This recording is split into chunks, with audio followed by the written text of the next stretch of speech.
మహిళల డ్రెస్సింగ్ ను ఉద్దేశిస్తూ నటుడు శివాజీ చేసిన వ్యాఖ్యలపై జనసేన నాయకుడు సినీ నటుడు నాగబాబు స్పందించారు. ఈ మేరకు ఓ వీడియో రిలీజ్ చేశారు. మహిళల వస్త్రధారణ గురించి శివాజీ చేసిన వ్యాఖ్యలను నాగబాబు తప్పుపట్టారు. ఆడపిల్లల వస్త్రధారణ గురించి మాట్లాడే హక్కు ఎవరిచ్చారని ఆయన ప్రశ్నించారు. మగవాళ్ల క్రూరత్వం వల్ల ఆడపిల్లలు బలవుతున్నారు తప్ప వాళ్ళ వస్త్రధారణ వల్ల కాదన్నారు. ఆడపిల్లలు ఎలా ఉండాలో చెప్పడం క్రైమ్ అని, వారి గురించి మాట్లాడే సన్నాసులను సపోర్ట్ చేసే ఆడవాళ్లు పిచ్చోళ్లు అన్నారు. అందరికీ నమస్కారం. ఒక జనసేన కార్యకర్తగా కాదు, ఒక ప్రభుత్వానికి సంబంధించిన ఎమ్మెల్సీగా కాదు, లేకపోతే ఒక కుటుంబానికి సంబంధించిన వ్యక్తిగా కాదు, ఒక సినిమా మనిషిగా కాదు, ఒక మామూలు హ్యూమన్ బీయింగ్ గా నేను ఈ మాట మాట్లాడుతున్నాను. దీంట్లో ఎవరికైనా సరే వివాదాస్పదం చేయాలనుకుంటే అది మీ వ్యక్తిగత ఇష్టం. కానీ ఒక విషయం మాత్రం మీతో స్పష్టంగా చెప్పాలనుకుంటుంది ఏంటంటే, ఈ మధ్యకాలంలో ఆడపిల్లల వస్త్రధారణ మీద చాలా మంది కామెంట్స్ చేస్తున్నారు. ఓపెన్ గా మాట్లాడాలంటే ఈ మధ్యకాలంలో శివాజీ మాట్లాడాడు. Shivaji is not my target. ఒకవేళ ఎవరన్నా సరే శివాజీ నా టార్గెట్ అనుకుంటే అది మీ ఇష్టం. కానీ ఒక టైప్ ఆఫ్ మన సమాజంలో ఒక రకమైన రుగ్మత వెళుతుంది. అదేంటంటే మోరల్ పోలీసింగ్.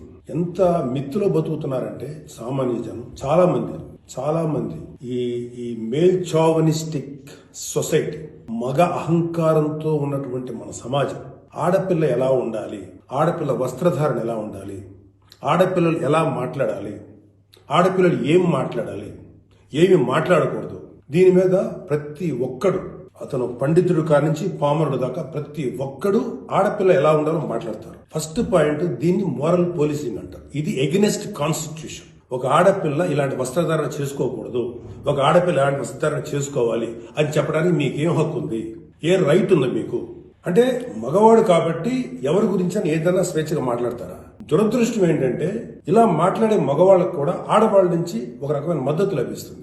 మనస్ఫూర్తిగా చెప్తున్నాను, ఖచ్చితంగా వాళ్ళ మనసులోంచి వచ్చింది కాదు. అందరి యాక్సెప్టెన్స్, భర్త ఏమనుకుంటాడో, ఆ చుట్టుపక్కల మగవాళ్ళు ఏమనుకుంటారో, ఇంకొక వ్యక్తులు ఏమనుకుంటారో అనే మాట్లాడే ఆడవాళ్ళే తప్ప ఎన్నరగా ప్రతి ఆడబిడ్డకి ఒక సెల్ఫ్ రెస్పెక్ట్ ఉంటుంది. ఎలాగో ఒక ఆడపిల్ల డ్రెస్ ఇలా ఉండాలని మనం అడుగుతాం, ఎలాగో ఒక ఆడపిల్ల ఈ డ్రెస్ వేసుకోవాలని చెప్తాం.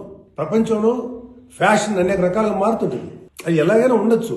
దయచేసి మన చెల్లెలు, మన తల్లి, మన చెల్లెలు అందరూ మనవాళ్లే, మన బిడ్డలే. ఆడపిల్ల కాబట్టి ఆ అమ్మాయి ఇలా ఉండాలని చెప్పారు.